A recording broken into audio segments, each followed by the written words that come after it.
ಕಿತ್ತಳೆ ಹಣ್ಣಿಂದ ತುಂಬಾ ಈಸಿಯಾಗಿ ಹಲ್ವಾ ಮಾಡ್ಕೊಳ್ಬೋದು. ಸ್ವಲ್ಪ ಹುಳಿ ಹುಳಿಯಾಗಿ ಸಿಹಿ ಸಿಹಿಯಾಗಿ ತುಂಬಾ ಚೆನ್ನಾಗಿರುತ್ತೆ. ಈ ಹಲ್ವಾ ಮಾಡ್ಕೊಳ್ಳೋದಕ್ಕೆ ಒಂದು ಅರ್ಧ ಕೆಜಿಯಷ್ಟು ನಾಟಿ ಕಿತ್ತಳೆ ಹಣ್ಣು ತೊಗೊಂಡಿದ್ದೀನಿ. ಇದು ಸೀಡ್ಲೆಸ್ ಕಿತ್ತಳೆ ಹಣ್ಣು. ಬೀಜ ಇರೋ ಕಿತ್ತಳೆ ಹಣ್ಣು ನೀವೇನಾದರೂ ತೊಗೊಂಡ್ರೆ ಬೀಜನ ತೆಗೆದು ಜ್ಯೂಸ್ ಮಾಡ್ಕೊಳ್ಳಿ, ಇಲ್ಲಾಂದರೆ ಕಹಿ ಬರುತ್ತೆ. ಈ ರೀತಿ ಸಿಪ್ಪೆನೆಲ್ಲ ತೆಗೆದು ಮಿಕ್ಸಿ ಜಾರಲ್ಲಿ ಹಾಕಿ ಸ್ವಲ್ಪನೂ ನೀರು ಹಾಕಿದಲೇ ಈ ರೀತಿ ಗಟ್ಟಿಯಾಗಿ ರಸ ತೊಗೊಂಡಿದ್ದೀನಿ. ಇದು ಒಂದು ದೊಡ್ಡ ಗ್ಲಾಸಲ್ಲಿ 1 ಗ್ಲಾಸಷ್ಟು ಜ್ಯೂಸ್ ಸಿಕ್ಕಿದೆ. ಇದನ್ನು ಇವಾಗ ಸ್ವಲ್ಪ ಕಸ್ಟರ್ಡ್ ಪೌಡ್ರನ್ನ ಮಿಕ್ಸ್ ಮಾಡಿಕೊಂಡು ರೆಡಿ ಮಾಡಿ ಇಟ್ಕೊಂಡು ಹಲ್ವಾ ಮಾಡ್ಕೊಳ್ಳೋಣ. ನೋಡಿ, 1 ಗ್ಲಾಸ್ ಜ್ಯೂಸ್ ಆಗಿದೆ. ಅದನ್ನು ಪಕ್ಕಕ್ಕೆ ಇಟ್ಕೊಂಡು ಒಂದು 4 ಸ್ಪೂನಷ್ಟು ಕಸ್ಟರ್ಡ್ ಪೌಡ್ರನ್ನ ತೊಗೊಂಡಿದ್ದೀನಿ. ಸ್ವಲ್ಪ ನೀರು ಹಾಕಿ ಅದನ್ನು ಸ್ವಲ್ಪನೂ ಗಂಟಿಲ್ದಂಗೆ ಕಲಸಿ ಇಟ್ಕೊಳ್ಬೇಕು. ಇದರಿಂದ ಹಲ್ವಾ ಗಟ್ಟಿಯಾಗಿ ಬರುತ್ತೆ, ತುಂಬಾ ಟೆಕ್ಸ್ಚರ್ ಚೆನ್ನಾಗಿ ಬರುತ್ತೆ ಹಲ್ವದು. ನೋಡಿ, ಈ ರೀತಿ ಸ್ವಲ್ಪನೂ ಗಂಟಿರಬಾರ್ದು, ಈ ರೀತಿ ಮಿಕ್ಸ್ ಮಾಡಿ ಇಟ್ಕೊಳ್ಬೇಕು. ಜ್ಯೂಸ್ ರೆಡಿಯಾಗಿದೆ. ಈಗ ಕಸ್ಟರ್ಡ್ ಪೌಡ್ರನ್ನ ಮಿಕ್ಸ್ ಮಾಡ್ಕೊಂಡು ರೆಡಿಯಾಗಿದೆ. ಈಗ ಸ್ಟವ್ನ ನಾನಿನ್ನೂ ಆನ್ ಮಾಡ್ಕೊಂಡಿಲ್ಲ.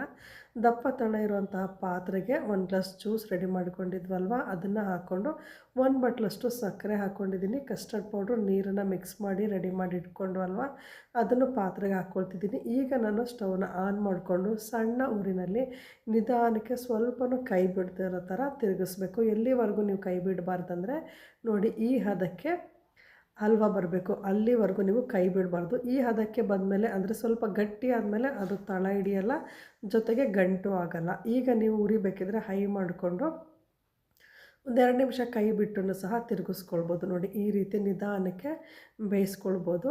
ಗಂಟು ಬರುತ್ತೆ ಅನ್ನೋ ಭಯ ಇರೋರು ಸಣ್ಣ ಊರಿನಲ್ಲೇ ನಿಧಾನಕ್ಕೆ ತಿರುಗಿಸ್ಕೊಳ್ತಾ ಬನ್ನಿ. ಒಂದು 10ರಿಂದ 15 ನಿಮಿಷ ಇದನ್ನು ಮೀಡಿಯಮ್ ಊರಿನಲ್ಲಿ ಕುದಿಸ್ಕೊಂಡೆ. ನೋಡಿ, ಹಲ್ವಾ ಈ ಟೆಕ್ಸ್ಚರ್ ಬರುತ್ತೆ. ಇವಾಗ ನೀವು ಸ್ಟವ್ನ ಆಫ್ ಮಾಡ್ಕೊಳ್ಳಿ. ನೋಡ್ತಾ ಇದ್ದೀರಲ್ವ, ಸ್ವಲ್ಪ ಪ್ಯಾನ್ ಬಿಡ್ತಾ ಇದೆ.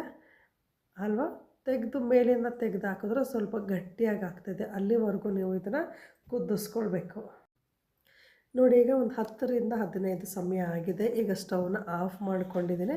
ಆಫ್ ಮಾಡಿಕೊಂಡು ಇದು ಸಂಪೂರ್ಣವಾಗಿ ತಣ್ಣಗಾದಮೇಲೆ ಇದನ್ನು ನಿಮಗೆ ಯಾವ ಶೇಪು ಬೇಕೋ ಆ ಶೇಪಿನ ಪ್ಲೇಟಿಗೆ ಹಾಕ್ಕೊಳ್ಬೋದು. ನಾನು ಇಲ್ಲಿ ಸ್ವಲ್ಪ ಸ್ಕ್ವೇರ್ ಇರೋ ಶೇಪ್ ಬರಲಿ ಅಂತ ಸ್ಕ್ವೇರ್ ಇರೋ ತಟ್ಟೆಗೆ ಹಾಕ್ಕೊಂಡಿದ್ದೀನಿ. ನೋಡಿ, ಈ ರೀತಿ ಹಲ್ವನ ಹಾಕಿ ಒಂದು 2 ಗಂಟೆ ಇದನ್ನು ಫ್ರಿಜ್ಜಲ್ಲಿ ಇಟ್ಕೊಂಡಿದ್ದೀನಿ. ನೋಡಿ, ಫ್ರಿಜ್ಜು ಇಲ್ಲ ಫ್ರೀಸರಲ್ಲಿ ಒಂದು 2 ಅವರ್ ಇಟ್ಬಿಟ್ಟು ನಿಮಗೆ ಬೇಕಾಗಿರುವಂತಹ ಶೇಪಲ್ಲಿ ಕಟ್ ಮಾಡಿಕೊಂಡ್ರೆ ಆರೆಂಜ್ ಹಲ್ವಾ ರೆಡಿ ಆಗುತ್ತೆ. ಸಖತ್ ಚೆನ್ನಾಗಿರುತ್ತೆ, ಹುಳಿ ಹುಳಿಯಾಗಿರುತ್ತೆ. ಸಕ್ಕರೆ ಹಾಕಿರ್ತೀವಲ್ವ, ಅದಕ್ಕೆ ಹುಳಿ ಸಿಹಿ ಎರಡೂ ಮಿಕ್ಸ್ ಇರುತ್ತೆ ಟೇಸ್ಟು.